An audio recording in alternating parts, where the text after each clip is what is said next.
So are you tired of financial advice that just feels like a giant list of things you can't do? No lattes, no vacations? Well, you've come to the right place. Today, we're going to break down Ramit Sethi's powerhouse system from I Will Teach You to Be Rich. This is all about a no BS, no guilt guide to actually building wealth. All right, let's get into it. I mean, this quote right here, it just perfectly sums up his entire approach. This isn't about those ridiculous, totally unsustainable habits you see all over Instagram. No, it's about building a system that actually works, in the real world for real people like you and me. Okay, so first things first. Let's just be honest for a second, right? Why does managing money have to suck so much? It can feel super overwhelming, totally confusing, and sometimes just plain awful. A big reason is that the world of financial advice is just so noisy. The media absolutely loves to get us all worked up. We're just constantly bombarded with these scary headlines about the next market crash, or, 10 frugality tips that are supposed to change your life but really just save you like pennies. It's all designed to get clicks and stoke rage, not to help you make real, lasting change. And all that noise? Well, Ramit points out that it often feeds into what he calls a victim culture. It's this weird thing where people almost compete to see who has it worse, right? And it just creates this endless cycle of excuses that stops us from ever taking control. I mean, does that sound familiar? I think we've all been there, but this is where things change. And this right here is the absolute core message of his entire book. It's not about being the smartest person in the room. It's not about knowing every single detail. It's about being the person who just starts. That simple act of just getting started will always beat sitting on the sidelines trying to figure everything out perfectly. Okay, this next part is where things get really interesting. This is where Ramit completely reframes the whole goal of personal finance. Forget about restriction. This is all about designing a life that you genuinely, absolutely love. So, what is a rich life? Well, it's not about tracking every single coffee you buy. Nope. It's about being super intentional.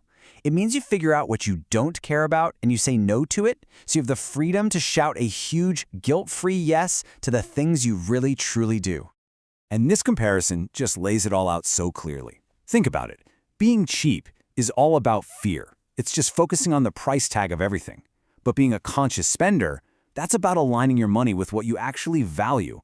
One feels like you're trapped in this prison of frugality, while the other, well, that feels like true freedom. And look, your rich life is going to be totally personal to you.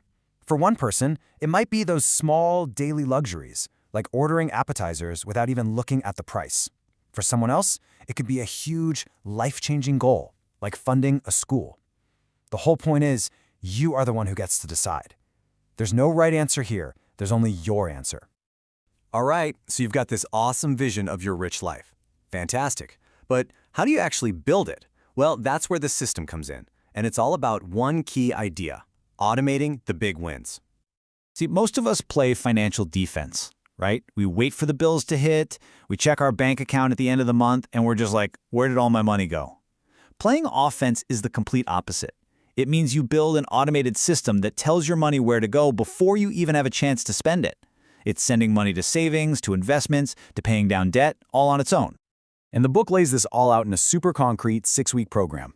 You start with the easy stuff, the quick wins, like getting your credit cards and bank accounts sorted. Then you build on that momentum, setting up your investments and your spending plan. And the final piece of the puzzle, you automate the whole darn thing so it just runs in the background. It's a step-by-step system that makes it all feel totally achievable. Okay, but here's the really crucial point. Why should you do all this now? This last part is all about the massive, and I mean massive, cost of waiting. I mean, this quote really says it all, doesn't it? Every single day that you wait has a real, tangible cost. Look, the math behind compound interest and debt, it can be brutal, but it can also be your absolute best friend. You just have to get started. Just take a look at this comparison from the book. You've got dumb Dan, who only pays the minimum on his credit card. Then you've got smart Sally, who sets up an automated payment of just $100 a month. The difference is absolutely staggering. Dan is stuck in debt for more than 25 years. Sally, she's debt-free in a little over 6. And what's the actual dollar amount of that difference? It's this number right here, almost $4,000. That is pure extra interest. That is the real cost of doing nothing. That's money Dan just handed over to the bank, while Sally got to use that cash to build her rich life. And really, that's what this all boils down to. The ultimate takeaway is this: your money should be working for you, not the other way around. This whole system isn't about being perfect. It's about taking back control. When you shift your mindset and build that automated system, your money does all the heavy lifting for you, which frees you up to, actually live your life. So after hearing all this, the real question isn't if you can do it. It's, what are you going to do first? What's the very first step you'll take today? Are you going to sit down and define what your rich life actually looks like? Maybe you'll calculate the true cost of your debt. Or hey, maybe you'll just set up your very first automated transfer. The choice is all yours.